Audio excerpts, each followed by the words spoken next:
Hello world, how y'all doing? It's a blessed day. Definitely a blessed day.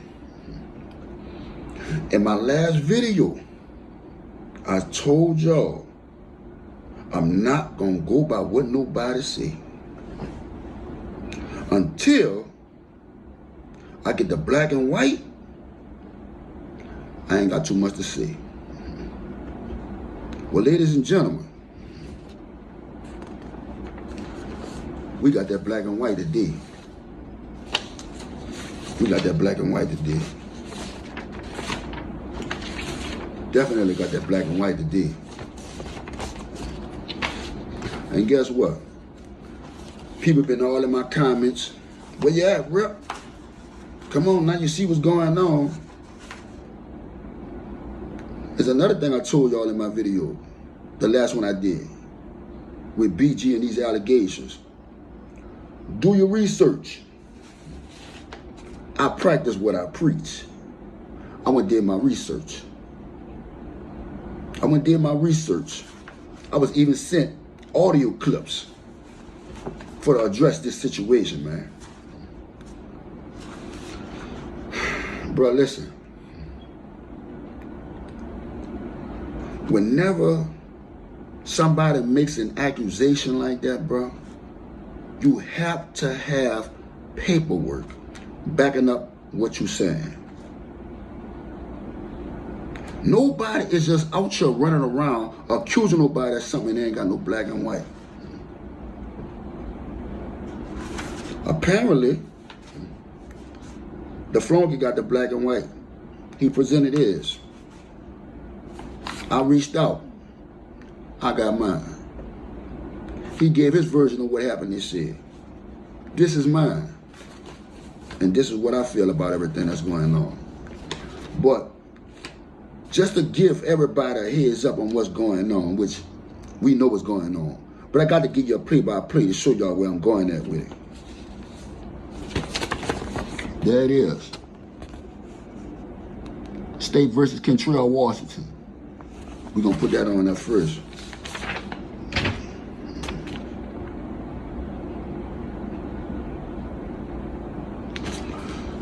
Now, those of y'all that have been in a hole or under a rock, BG, another guy by the name of Blunt, which BG's name is Christopher Dorsey, another guy by the name of Damian Blunt, and Mr. Kentrell Washington, 2009, that's how far this was. It's 23?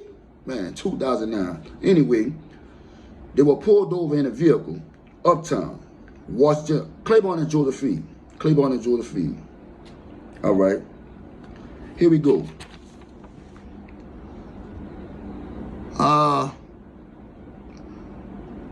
The police pulled him over, got him out the car.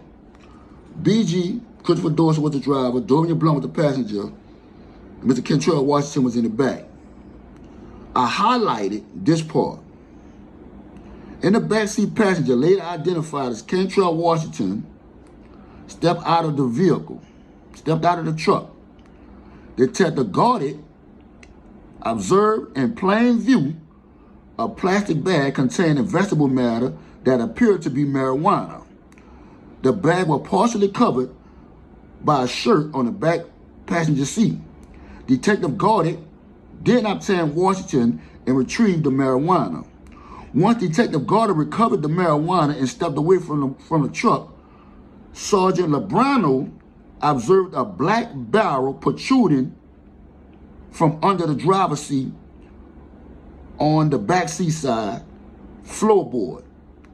Sergeant Lebrano retrieved the handgun and discovered it to be a 9mm Beretta semi-automatic pistol. Once Washington observed Lebrano step away from the truck carrying the firearm, Washington stated out the gate, "That's my gun. The gun and the weed is mine." That's the words. "The gun and the weed is mine." Out the gate.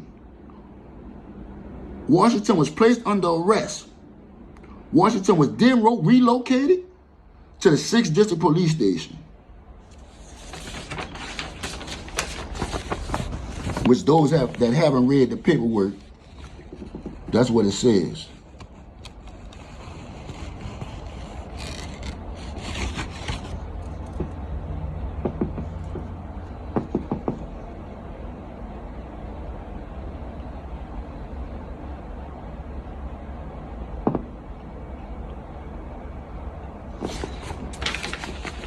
Moving on.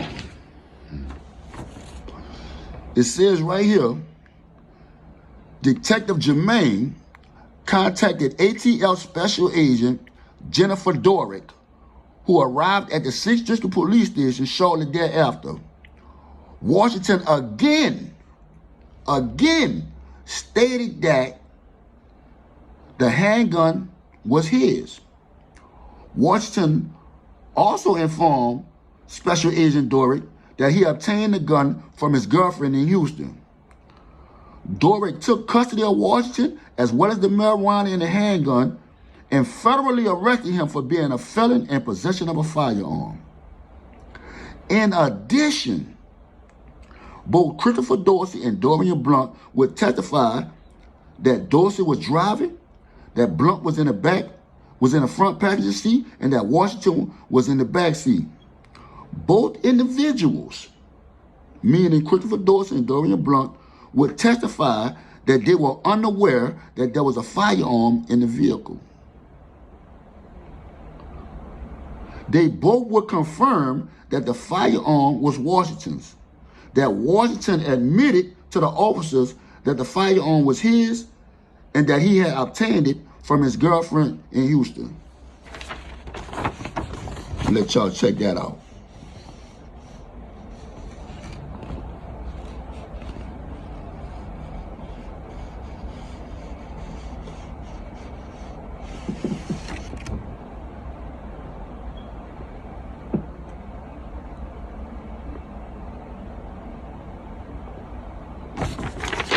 All right. Now that we got that out the way, I'm going to say this. First of all, it bothers me that he would even agree to testify. That bothers me, no doubt. That bothers me. But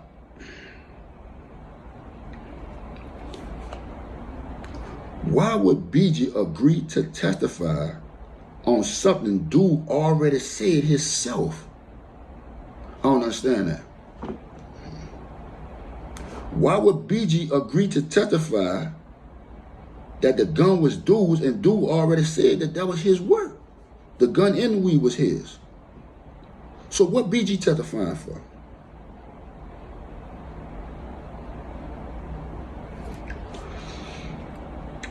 Looking at that paperwork, because I said in the last video I did, until I see some paperwork that states to me that BG read it, got on the stand and said that that's his gun, that's his weed, I wasn't going for it. That paperwork saying that he agreed to testify and say that, but he never got on the stand and testified. He never got on the stand and testified. He absolutely, unequivocally did not go through with it. Because dude ain't go to trial. He carved out.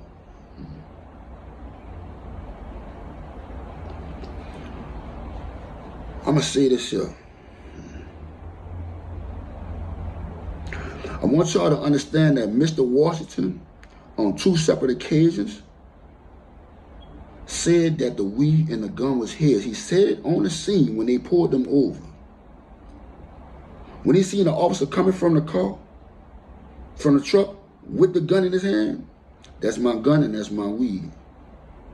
When they got to 6th District Police Station, dude said again to the special agent, that's my gun, that's my weed.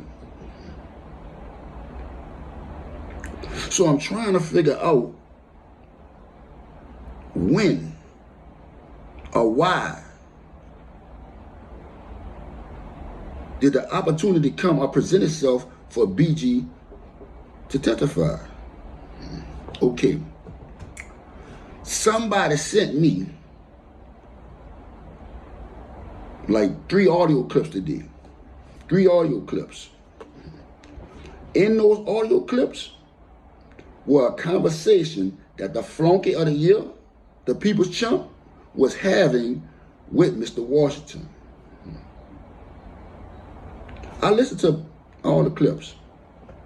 In the clip, I hear dude say when they were in the truck and he got pulled over, BG went to panicking and he told him, man, chill out, be cool, I got this, I'm good, I'm straight, I'm gonna take my lick. He said again when he got to 6th District Police Station, he told BG, look, man, I'm gonna take the lick, I'm gonna take the charge. But I told the police people all this was mine. The thing is though, dude said allegedly he didn't know that they had that much weed. He didn't know they had all that stuff. When he said he was going to take the lick, apparently on the audio tape, he said he didn't know they had that much stuff in the car. So when they bring all the stuff and he see all of it, when they had the 6th District, he like, well, wow.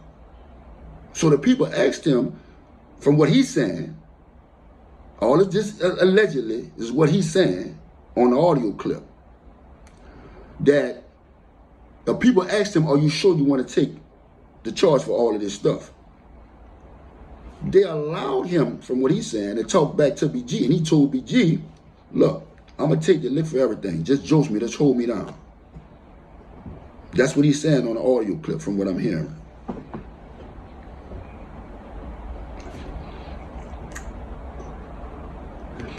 If what he's saying is true, if what he's saying is true, and BG agreed to jolt him because he was taking the charge for all of them, and BG didn't jolt him, he down bad. All the way wrong. Because if you're a real dude in these streets and you're a stand-up dude like you say you are, you're going to do what you say you're going to do. If you saying you're going to hold somebody down, if they take the lick, then you're supposed to stand on that and do that. Dude allegedly is saying he ain't hear no more from BG after that. And BG apparently was dealing with his moms. So I practice empathy a lot. We don't know what dude's saying is true. We don't know if what he's saying is true, because guess what? He mad, he upset. You see a lot of stuff when you're upset or you mad. Not taking nothing from dude, because he could absolutely be telling the truth. And if he telling the truth, man, jizzle down bad. Ain't no ifs, ands, or buts about it. But at the same time, no. At the same time, if I'm in a car with some dudes and they want me to take the lick, but a dude tell me, well, look, bro, you take the lick, I'm going to hold you down, I got you. And he don't do what he say he going to do, and I'm struggling while I'm in there, and I know you out there dealing with my moms, and you ain't making no effort to contact me or holler at me, and I'm trying to reach out to you, I'm going to be big old pissed off. Hot as fish grease. So I understand where he at with it, but understand also, when you're mad, you're hot, and you're pissed off like that, you say different things. Different things come out. Different things come out. Sometimes you get your wires crossed. Sometimes you say what it is. We're going to leave that door open, though.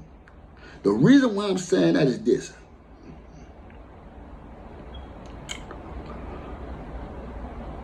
The flunky asked dude, doing that audio clip I heard, he asked him, do you feel like BG ratted on you? Dude said, yeah. Dude said, I feel like he ratted on me. And the reason why he's saying he feel that way is because when he got in jail And he had made the decision that he wanted to go back to trial and redo it all over again. He filed for appeal. And I guess he must have filed for something against his attorney. And they granted him a new trial. When he called out there, they telling him, don't go to trial. BG them telling him go to the trial, don't go to trial.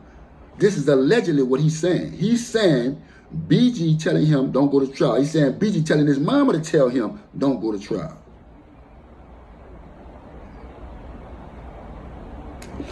He said when he was about to get ready to try to go to trial, his lawyer said, this is what he's telling the flunky. The lawyer you got me, this man you got me telling me, you said, don't go to trial.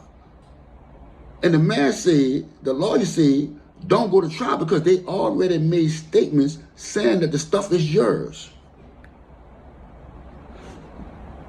You told him that it was your stuff. You told them not to say that that was their stuff. That was your stuff. That was your gun and that was your weed. So if that's the facts, and BG them on the street, you about to go to trial, I know one thing. If that's true, BG on the street and they worrying about all them catching charges, and you already in jail. You already took the lick. You already pled guilty to it. But you done filed for appeal, I guess, and now you back in court. So he worried about coming back to jail. So he telling you, don't go to trial.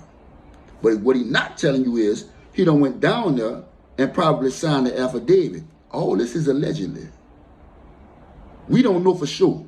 Listen, bro.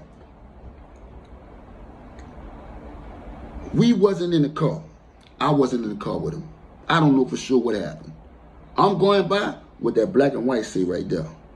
That's all the thing I can go by. That's it.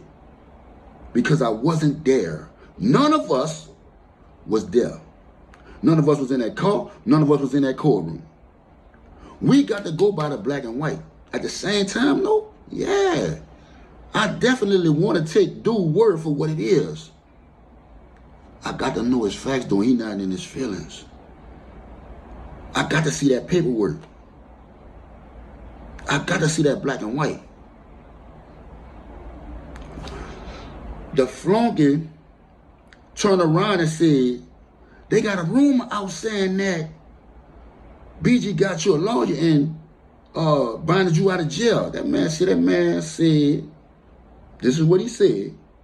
He is alleging that I couldn't even get no bind. I couldn't bind, no. Because the people wouldn't even give me no bind. That's one part. The second part is, that man ain't got me no lawyer. This is why I'm questioning what dude's saying. In his first question that he asked him, dude said, yeah, the man you got me, this dude you got me, lawyer you got me, saying that you saying, and he's saying, don't go to trial. But when you ask him in the second question, did he bind you out or get you a lawyer? You say he ain't get you no lawyer. You got to listen. You got to pay attention. Because people will contradict themselves, especially when they're mad. And in the little audio clip I'm listening to, you can hear him saying a lot of stuff. And the flunky correcting him like, well, how old you is? Well, how old your mama is? And all of this stuff. And he fixing it as he going along. But he mad. He upset. So he answering questions bad. But he going back and trying to fix it though. Some of it making sense. Some of it ain't making no sense. I got to be real with you. I got to be honest. I'm going to keep it a buck. Some of the stuff he's saying is making sense. Some of it ain't making no sense at all, bro. I'm going to need dude to calm down and give us the real. I would be in my feelings too. I would be pissed off and upset too. But you got to calm down and give him the real, bro. You got to tell him exactly what it is and tell him what it's hitting for. Play by play. The play by play, Chris Berman. You got to tell him what it is. Man, listen. I'm really trying my best to get the facts. I'm going to go by this shit, though. I'm going to go by this shit. If what dude is alleging is facts, if what he's saying is true, BG wrong and I'm bad. If that's facts, everything what this dude's saying, I'm going to stand on what I said. I ain't rocking with him. I'm going to pull all the way back. I'm still not convinced, America. I'm still not convinced.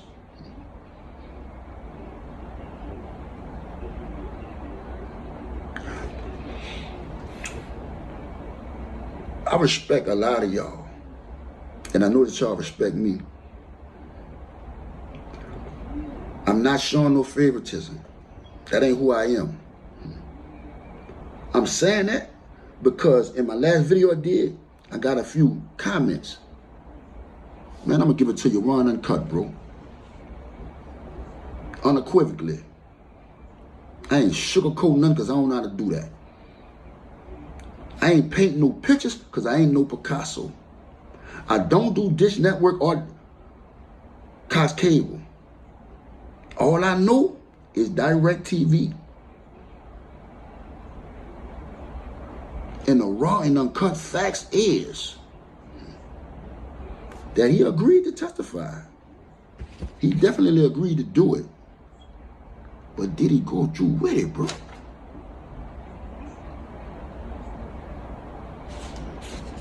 He didn't have to go through with it because dude played out. Dude took his lick. But he feels some kind of way because they didn't jolt him. Dude didn't jolt him and handle his business. This is what he's alleging. This is what he's saying. That Jizzle ain't jolting.